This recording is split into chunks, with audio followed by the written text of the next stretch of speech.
Let's take a quick trip back to 1996, a year full of major events. The launch of DVDs, revolutionizing how we watched movies. The Summer Olympics in Atlanta, putting global athletes in the spotlight. Dolly the sheep was cloned, sparking debates about science and technology. Bill Clinton secured his second term as president. And of course, the internet was just beginning to change the world forever.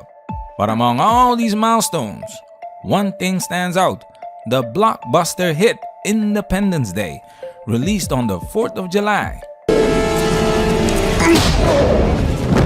Welcome to Earth. The movie gave us everything: American military might, leadership, and global heroism.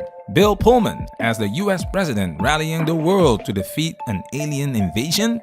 It was peak 90s patriotism, celebrating sacrifice and bravery at its finest. Fast forward nearly 30 years, and a lot has changed. What was once a straightforward celebration of American pride and heroism is now being looked at through a different lens. Today, we're gonna explore what Independence Day can still teach us about relationships, men, and hypergamy, then and now.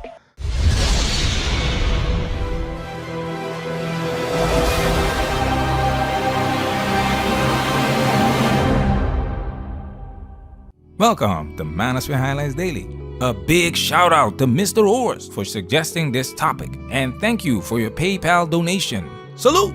This will be a two-part series where we break down what Independence Day taught us about men, relationships, and the shifting dynamics of society over the past 3 decades. In today's video, we'll dive into the first 3 chapters, and in part 2, we'll go even deeper into some big themes. So make sure you stick around for both videos. First, we will dive into Will Smith's character, Captain Stephen Hiller, who marries Jasmine, a single mom and exotic dancer. Next, we'll talk about David and Connie. Connie is a career-driven woman, but when it comes to relationships, she's still after a man with more status. Finally, we'll explore how marriage and traditional roles have shifted over the past 30 years.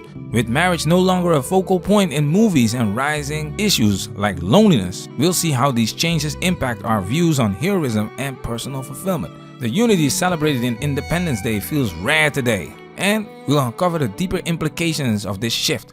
Let's talk about it. Disclaimer: this video contains copyrighted footage, so we will be freezing it frequently to prevent copyright infringement. A special salute to our Patreon supporters. The original video will be available on Patreon. If you enjoy our content and want the full experience, consider supporting us on Patreon. Spoiler alert! This video contains spoilers, so you've been warned. Now it's time for us to get into this and do what we gotta do. Because we men, ain't we? We men, ain't we?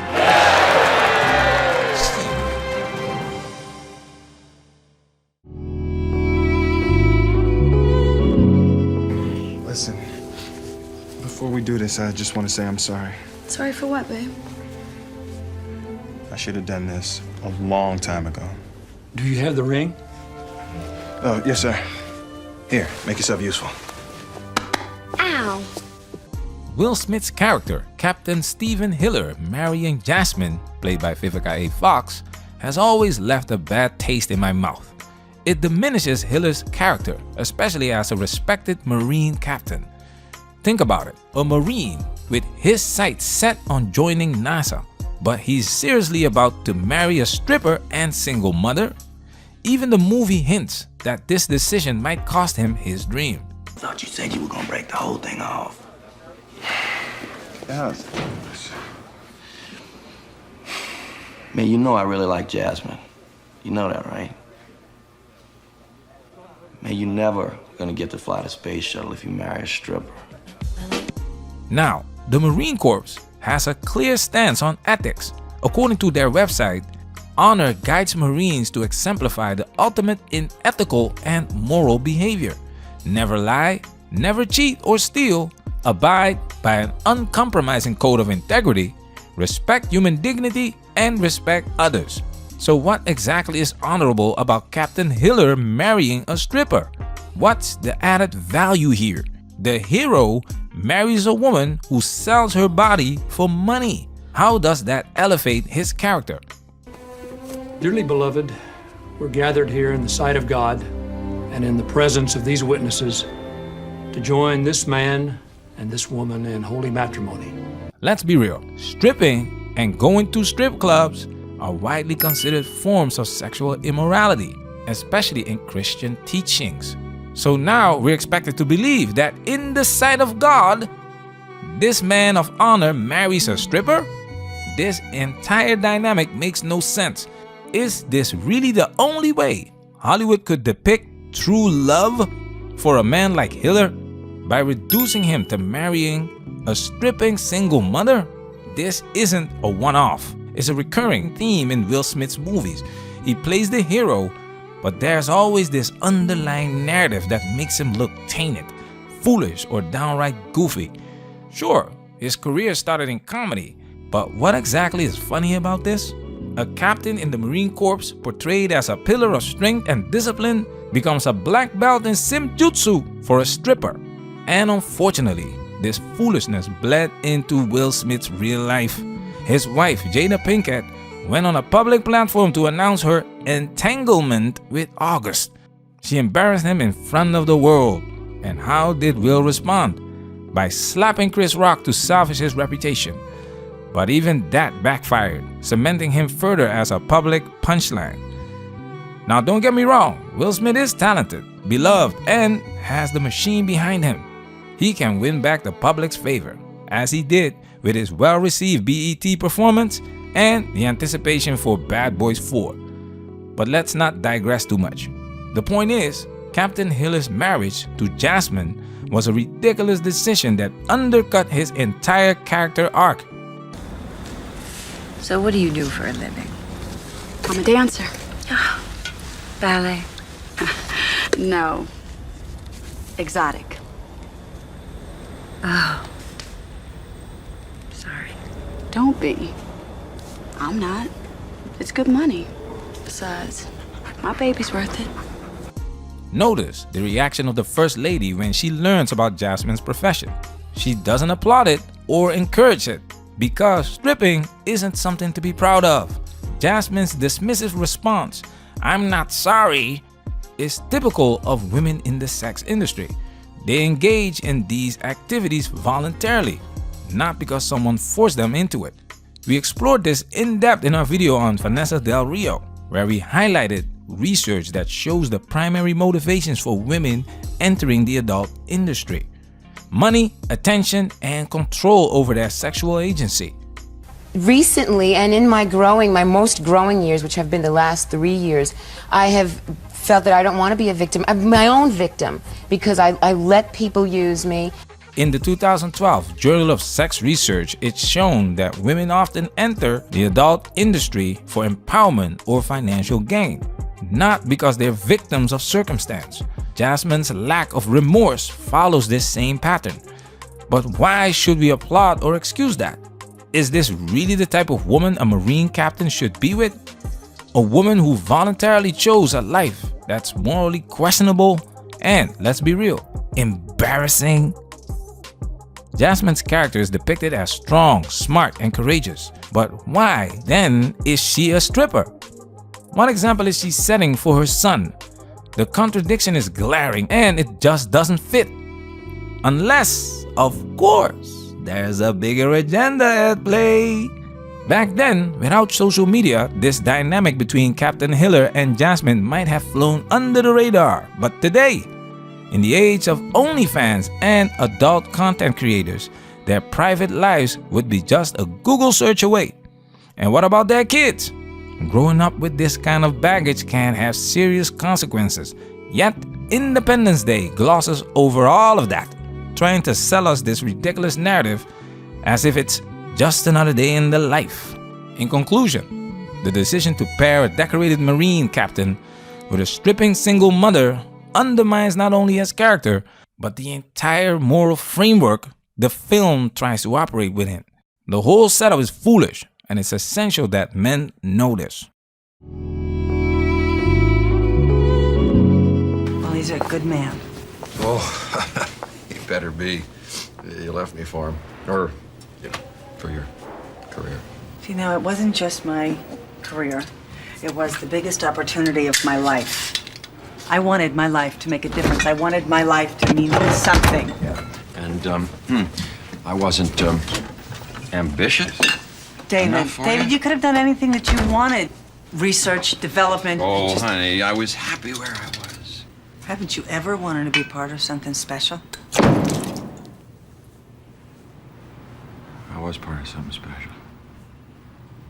The dynamic between David and Connie in Independence Day is spot on. When women climb the socioeconomic ladder, their desire for men of even higher status climbs with it. That's why so many men are left scratching their heads when they hear a woman say something like this. Well, if it makes any difference, I never stopped loving you. But that wasn't enough, was it?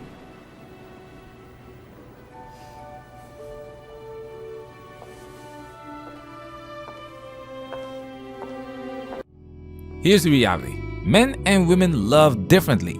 Women don't love men for who they are. They love men for what they can provide. At this point in the movie, David is at a lower socioeconomic level than Connie. He can't feed her hypergamous nature because in her eyes, he doesn't measure up. She can't show him off to her friends or brag about him at work. He's become a source of embarrassment, not pride. So what does that leave? A brotherly kind of love. She cares about him, sure, but he's not exactly making her punani wet or setting her heart on fire. Now watch what happens when the script flips. Why you? David! I don't understand. Why you can't show someone else how to plant the virus, someone who is trained. Oh, no, something may go wrong. I'm gonna have to think quickly, adjust the signal. Who knows? Hey, you know how I'm always trying to save the planet? Here's my chance. Now he gets ambitious. See that? Now her punani is wet.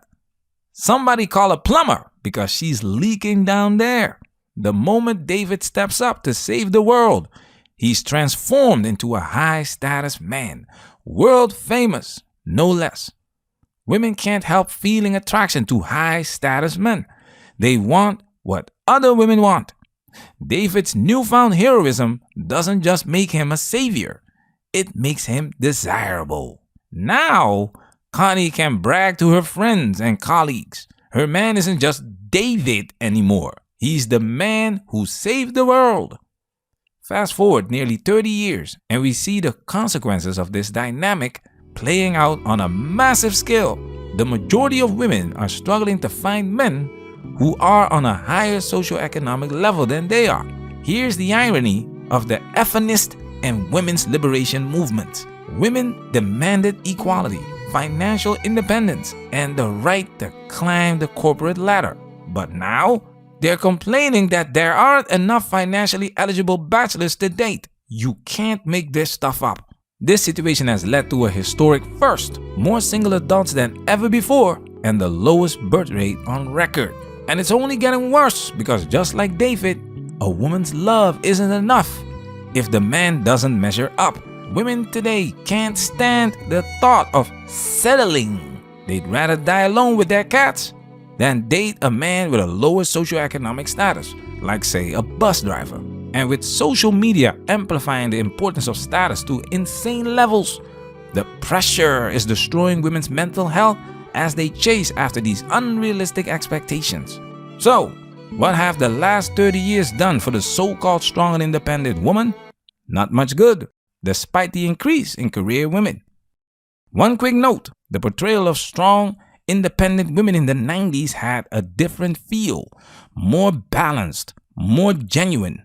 Today, Hollywood pushes this quote-unquote women are better than men narrative so hard it's disgusting to watch. It's not empowerment, it's tearing down men to build up women. It's insulting, and it's no wonder men are checking out of relationships altogether. The modern dating market is rigged, and the juice ain't worth the squeeze. Let's take a moment to reflect on how much has changed since Independence Day hit theaters in 1996. Back then, marriage was a central theme in movies and a key element in character development. The president was married, Captain Hiller's relationship was pivotal, and even David and Connie's marriage and reconciliation were central to their story arcs. These relationships were more than just subplots. They were essential to understanding the characters and their motivations. But fast forward to today, and marriage doesn't hold the same place in popular culture. The landscape has shifted dramatically over the last 30 years. The Me Too movement has reshaped discussions around gender and power dynamics. Online dating and dating apps have revolutionized how people meet and form relationships. And societal expectations around marriage and family have evolved. In 1996, marriage was portrayed as a cornerstone of stability and heroism. Characters were often driven by their roles as spouses and parents, with their personal sacrifices underscoring their commitment to their country and loved ones. But now, marriage is no longer the central focus in many modern movies. The themes of heroism and sacrifice are often depicted without the traditional family context. This shift mirrors a broader societal trend where traditional roles are being re-evaluated. People now question the relevance of conventional marriage and family structures. Women, in particular, are increasingly choosing careers and independence over traditional roles. Meanwhile, men are often portrayed in media through a more negative lens, sometimes as bumbling buffoons or toxic figures.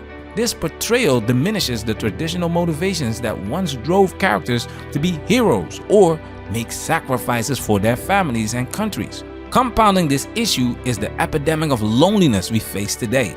Despite being more connected than ever through social media and digital platforms, many people experience profound loneliness. The rise of individualism and changing societal norms has led to a disconnect between people, making genuine, meaningful relationships harder to find. The togetherness that was so celebrated in Independence Day seems increasingly rare in our modern world. This loneliness is not just an emotional challenge. It has serious health implications. Studies have shown that chronic loneliness can be as detrimental to health as smoking or obesity, contributing to a range of issues from depression to cardiovascular problems. In a society where traditional family structures are less emphasized, the importance of having a supportive, connected community cannot be overstated. So what does this mean for us? It highlights a profound shift in how we view marriage, family, and heroism. The traditional drive to protect and provide for one's family as a source of motivation is being replaced by new priorities and societal norms. At the same time, the rise of loneliness underscores the need for meaningful connections and community. The quest for heroism and sacrifice may take on new forms and meanings, but the fundamental human need for togetherness remains crucial. As we move through this new reality, it's crucial to confront the loneliness creeping into modern life. Getting back to the core values of togetherness and community, much like those celebrated in Independence Day, is more important now than ever. Fellas, don't be ashamed of feeling lonely. You're human, and that's part of the experience. Building deeper connections with others is possible, but let's be real, no one said it would be easy. The key is learning the art of walking away, and understand this. It's not about giving up. It's about stepping away from the things that drain you or aren't worth your time. Focus on finding your purpose. Dive deep into what drives you. Along that journey, you'll find like-minded people who match your energy, if that's what you want. Keep moving forward. Keep moving forward. Patreon gang, salute! Man, if we working. Protect yourself at all times. This video has officially been highlighted.